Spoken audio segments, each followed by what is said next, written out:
ਸਭ ਨੂੰ ਸਤਿ ਸ੍ਰੀ ਅਕਾਲ ਜੀ। ਸਵਾਗਤ ਹੈ ਜੀ NS 1959 ਵਲੌਗਸ ਦੇ ਵਿੱਚ। ਅੱਜ ਇਸ ਵੀਡੀਓ ਵਿੱਚ ਤੁਹਾਨੂੰ 15 ਅਗਸਤ ਜੋ ਆਜ਼ਾਦੀ ਦਾ ਦਿਨ ਹੈ ਉਸ ਬਾਰੇ ਕੁਝ ਚਾਨਣਾ ਪਾਵਾਂਗੇ। ਆਪਾਂ ਨੂੰ ਬਹੁਤ ਖੁਸ਼ੀ ਹੈ ਕਿ ਅੱਜ ਆਪਣਾ 15 ਅਗਸਤ ਨੂੰ अपना देश जो है आज़ाद होया है,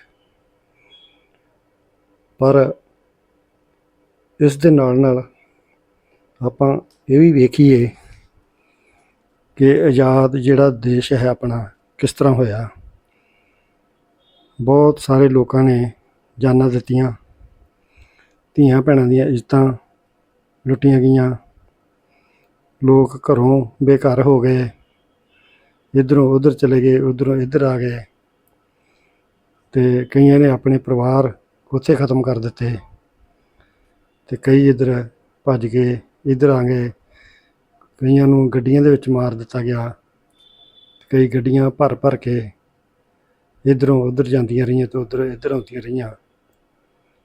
तो इस तरह जो है बहुत सारियां हर एक वर्ग ने शहीदियां दे के ते इस देश नूं आज़ाद जो है करवाया है, जिस दी अज आपां 15 अगस्त वाले दिन जश्न मनाउने हाँ। पर उन्हां शहीदां नूं भी आपां नूं याद करना चाहिदा है। ते आओ आपां ये जो वीडियो है इस दे विच आपां जो 1947 दी वंड वेले हादसे वापरे, जो वापरिया वो इस वीडियो दे विच आपां वेखांगे। चैनल नूं सबसक्राइब, लाइक, शेयर, कमेंट जरूर करियो। आओ आपां इस वीडियो नूं वेखीए। तारीख थी 15 अगस्त 1947।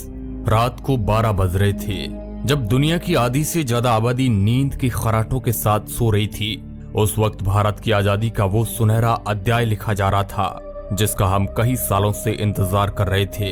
अंग्रेजी हुकूमत से आजाद होने की खुशी इतनी ज्यादा थी कि सब लोगों की आंखों में सिर्फ आने वाले आजाद भारत के वो सुनहरे पल नजर आ रहे थे जिसे पिछले कई सालों से अंग्रेजों ने अपनी कैद में कर रखे थे। उस वक्त देश के पहले प्रधानमंत्री पंडित जवाहरलाल नेहरू आजादी का पहला भाषण शुरू करते हैं। इस भाषण को ए ट्रिस्ट विद डेस्टिनी के नाम से जाना जाता है। उनके स्पीच की शुरुआत इन लाइनों से शुरू होती है, हमने नियति को मिलने का एक वचन दिया था और अब समय आ गया है कि हम अपने वचन को निभाए, पूरी तरह ना सही लेकिन बहुत हद तक। आज रात 12 बजे जब सारी दुनिया सो रही होगी, भारत जीवन और स्वतंत्रता की नई सुबह के साथ उठेगा। आखिरकार अंग्रेजी जकड़न की वो काली रात खत्म हुई और सूरज की पहली किरण के साथ आजादी की वह सुनहरी सुबह हुई। लेकिन ये कोई आम सुबह नहीं थी, बल्कि इस आजादी की सुनहरी सुबह को पाने के लिए कई वीरों ने अपने प्राणों का बलिदान दे दिया। लेकिन जितनी खुशी हमें आजादी की हो रही थी, तो दूसरी तरफ एक ऐसी दर्द भरी दास्तां हमारी चौखट पर दस्तक दे चुकी थी। वह थी भारत और पाकिस्तान के बंटवारे की वो लकीर। उस लकीर ने भारत और पाकिस्तान को दो अलग अलग भागों में बांट दिया और यह एक ऐसी लकीर थी जिसका खामियाजा हजारों लोगों ने अपनी जान देकर चुकाया और करोड़ों लोग अपने बसे बसाए घर को छोड़ने के लिए मजबूर हो गए। कुछ महीने पहले जो देशवासी आपस में भाई की तरह मिलकर अंग्रेजी हुकूमत से लड़ रहे थे, वह बंटवारे की लकीर की वजह से एक दूसरे के खूनी दुश्मन बन चुके थे। बंटवारे के इस विस्थापन में इंसानियत पूरी तरह खत्म हो गई। 15 अगस्त 1947 से 9 दिन पहले 60 मुसलमानों का कत्ल अमृतसर में कर दिया गया। इसके ठीक 2 दिन बाद यानी 6 अगस्त 1947 को 74 सिखों का कत्ल लुधियाना फिरोजपुर रोड जलालाबाद के पास कर दिया गया। साल 1947 के अगस्त महीने के पहले सप्ताह के भीतर ही खून खराबे से अमृतसर की जमीन लाल रंग ले चुकी थी। हर रोज तकरीबन 100 से अधिक लोग अपनी जान गंवाकर बंटवारे की कीमत चुका रहे थे। उस दर्द भरी दास्तान को आज देखा तो नहीं जा सकता है, लेकिन उस पल को महसूस जरूर किया जा सकता है। आजादी से 48 घंटे पहले यानी 13 अगस्त 1947 को लाहौर से अमृतसर के लिए एक ट्रेन रवाना होती है। लाहौर के मुगलपुरा स्टेशन से चली इस ट्रेन में अमृतसर एक भी जिंदा इंसान नहीं पहुंचा। 43 हिंदू सिखों को ट्रेन पकड़ने से पहले ही मौत के घाट उतार दिया गया। जब पंजाब बंटवारे की आग की लपटों में जल रहा था, उस वक्त दिल्ली रेलवे स्टेशन से पाकिस्तान स्पेशल ट्रेन पाकिस्तान के लिए रवाना होती है, जिसमें पाकिस्तान जाने वाले सरकारी अफसर, कर्मचारी और उनके परिवार मौजूद थे। पाकिस्तान स्पेशल को दिल्ली से शानदार विदा किया गया, मगर जैसे ही ये ट्रेन पटियाला पहुंचती है तो पहली बार किसी ट्रेन पर हमले शुरू हो गए, और जिसमें एक महिला और एक बच्चे की मौत हो जाती है। और जब इस बात की खबर लाहौर और कराची पहुंची तो बदला लिया गया अमृतसर आने वाली पहली ट्रेन से। जब पाकिस्तान से वह ट्रेन अमृतसर रेलवे स्टेशन पर पहुंची तो उसमें एक भी जिंदा इंसान नहीं था। हर तरफ खून से लाल हुई ये ट्रेन अपने साथ हुए हादसे को बयां कर रही थी। जहां भी नजर जाए वहां लाशों का ढेर लगा हुआ था, किसी के हाथ कटा हुआ था तो किसी के सिर। इन बेकसूर लोगों के खून से रंगी ट्रेन ये बताने के लिए काफी थी कि बंटवारा कितना दर्दनाक था। 15 अगस्त की शाम पाकिस्तान से जो ट्रेन आई अमृतसर के रेलवे स्टेशन पर, उस ट्रेन के अंदर सिर्फ और सिर्फ लाशें ही लाशें मौजूद थी, और ट्रेन के आखिरी डिब्बे पर जो लिखा था उसे सब लोग देखकर हैरान रह गए। उस ट्रेन के आखिरी डिब्बे पर एक पर्चा छिपा था जिस पर लिखा था, पटेल और नेहरू के लिए आजादी का ये तोहफा है। इसके बाद दोनों तरफ से आने वाली ट्रेनों में लोगों को मारा जाने लगा, जिसमें कई बेकसूर लोग बलि चढ़ गए। हजारों लोगों को रातों रात अपना घर बार छोड़कर भारत की ओर पलायन करना पड़ा, जबकि भारत से भी कई हजारों लोगों को यहाँ से अपना घर बार छोड़कर पाकिस्तान की तरफ जाना पड़ा। कई बहन बेटियों की इज्जत लूट ली गई। सरहदों को आपस में जोड़ने वाली रेलगाड़ियां हजारों लोगों के लिए जिंदा ताबूत बन गई। ये बंटवारा इंसानी इतिहास का बहुत ही काला अध्याय माना जाता है, जिसके बारे में आज भी सुनते हैं तो शरीर में एक अलग प्रकार की सिहरन पैदा हो जाती है। भारत और पाकिस्तान का बंटवारा करने में मोहम्मद अली जिन्ना का सबसे बड़ा रोल था। अगर मोहम्मद अली जिन्ना राजनीति में नहीं होते तो शायद कोई समझौता हो जाता और आज का पाकिस्तान नहीं होता। मोहम्मद अली जिन्ना भारत के पहले प्रधानमंत्री बनना चाहते थे। फिर जिन्ना को यह लगा कि मैं पूरे भारत का प्रधानमंत्री तो नहीं बन सकता हूँ, लेकिन पाकिस्तान का जरूर। और फिर वही कुछ ऐसा ही हुआ।